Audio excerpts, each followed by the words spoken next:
Muito obrigado, Sra. Presidente, Sr. Secretário de Estado. Já foi reconhecido, inclusivamente pelo Governo, que as ações que foram postas em prática eram ações manifestamente desajustadas, na medida em que, julgo eu, não respeitavam o princípio da proporcionalidade e, por via disso, lesavam um núcleo incidível da esfera jurídica dos cidadãos, mas importa saber, por um lado, quais as razões que tiveram subjacentes a essa ação. Como já foi frisado, dá-se a circunstância de estar previsto no plano de ação, no plano de atividades 2019 da Direção de Finanças do Porto. Não sabemos se eventualmente estará previsto ou não noutros planos de atividades, mas sabemos, obviamente, que esses planos de atividades devem ser subordinados a um enquadramento global que estabelece um conjunto de orientações e que, obviamente, a tutela deve estar a par dessas orientações no sentido de estabelecer as prioridades de intervenção pública nesse domínio. E, por isso, desde logo, resulta a primeira questão. Tinha ou não o Sr. Secretário de Estado conhecimento desses planos e se esses planos estão de acordo com o enquadramento que está estabelecido pela tutela e que depois é vertido nos planos de atividades não apenas das direções de finanças regionais, mas, sobretudo, no plano da Direção de Finanças Central, até porque a senhora diretora disse-nos aqui que, muitas das vezes, se fazia um género de uma compilação dos planos de natureza regional e que esses planos de natureza regional depois informavam esses planos nacionais. E, portanto, eu julgo que isso é logo um aspecto da maior importância, saber ou não quando é que a tutela teve conhecimento, saber se esta circunstância se verificou apenas no Distrito do Porto com estas notícias que foram tornadas públicas ou se, pelo contrário, é uma prática reiterada e que desta feita, por força da circunstância de ter tido alguma notoriedade e imediatismo, nós tomamos conhecimento da mesma, ou se, pelo contrário, ela se continua a verificar e se há alguma orientação expressa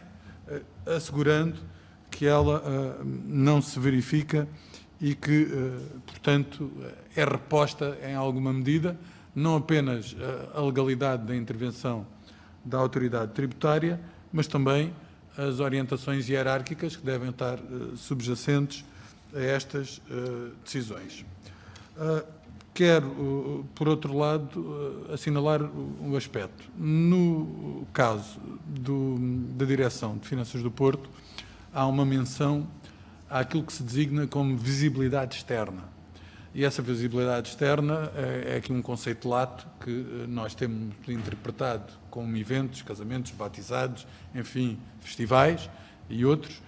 mas, porventura, essas ações, segundo nos foram explicadas, tinham como propósito, um propósito de natureza pedagógica, dissuasora. Mas a questão que se coloca, e eu julgo que essa questão é também uma questão relevantíssima deste ponto de vista, é a seguinte. Pode o Sr. Secretário de Estado garantir-nos, naquele caso e noutros casos que eventualmente se tenham passado semelhantes a este caso que foi noticiado, que os destinatários que foram sujeitos àquelas inspeções são destinatários que já estavam previamente referenciados e que, portanto, desse ponto de vista, quando se mandou parar os veículos, se sabia de antemão que aquelas viaturas, que todos os procedimentos estavam cumpridos e que havia dívidas fiscais naqueles casos. É que eu acho até bizarro, numa rotunda em que passam milhares de viaturas, mesmo com uma operação entre a GNR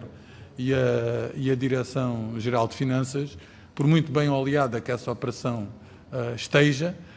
fazer a distinção entre o trigo e o joio. E, portanto, cabem-me aqui as maiores dúvidas se tal poderá ter sido feito dessa forma ou se, porventura, houve aqui não apenas abusos nessas circunstâncias, porque do nosso ponto de vista estas ações não devem ser feitas como ações de rua. Eu acho que há aqui um elemento de intervenção que é um elemento de bom senso e julgo que há segundo aquilo que tive a oportunidade de ler, até normas que estabelecem a feitura dessas inspeções e que, em muitos casos, remetem ou para a morada dos destinatários ou para as empresas dos destinatários ou outros casos semelhantes a esse. E, portanto, se entende que esta visibilidade externa,